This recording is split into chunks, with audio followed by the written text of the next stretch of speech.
আসসালামু আলাইকুম। আপনি সাদিয়া? ওয়ালাইকুম আসসালাম। জি, আমি সাদিয়া। ভাইয়া আপনার কথা বললো আপনার সাথে দেখা করতে, তাই আসলাম। আসলে আপনার সাথে কিছু জরুরি কথা বলা দরকার। এই মুহূর্তে আমার তেমন কিছুই নেই, চাকরি নেই, পড়াশোনা মাত্র শেষ হলো।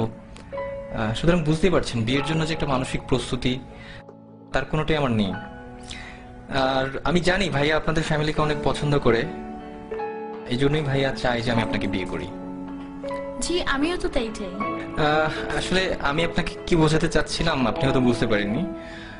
বাবা মা মারা যাওয়ার পর থেকে ভাইয়েরা আমার দেখাশোনা করেছে বা এখনো করছে, কিন্তু এই কৃতজ্ঞতা স্বরূপ তো আমি আপনার মতো একজনের ভবিষ্যৎটাকে অন্ধকারে ঠেলে দিতে পারি না। আপনি অন্ধকার বলছেন কেন?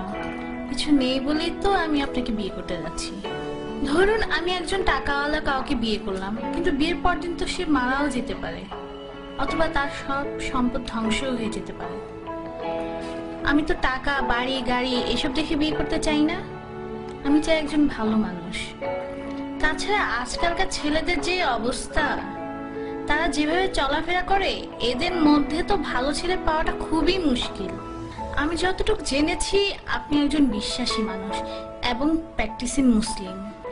কিন্তু একটা ব্যাপার কি দেখেন, জীবনে চলতে টাকাটা অনেক বেশি জরুরি। আত্মীয় স্বজন কিংবা বন্ধু বান্ধব যেখানেই যান না কেন, অর্থ ছাড়া আপনি কোনো দাম পাবেন না।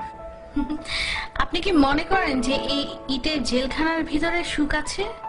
সেখানে আছে মোহ, আছে লোভ, লালসা আর নষ্টামি।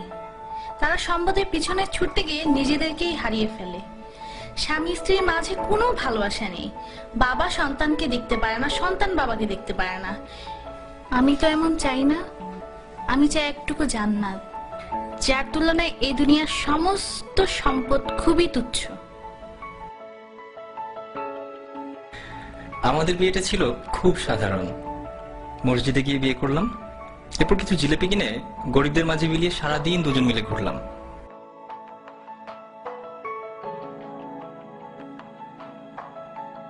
আপনি জানতে চাইতে পারেন কি ছিল আমাদের মাঝে? কিছুই না, একটি শক্তিশালী বিশ্বাস মাত্র।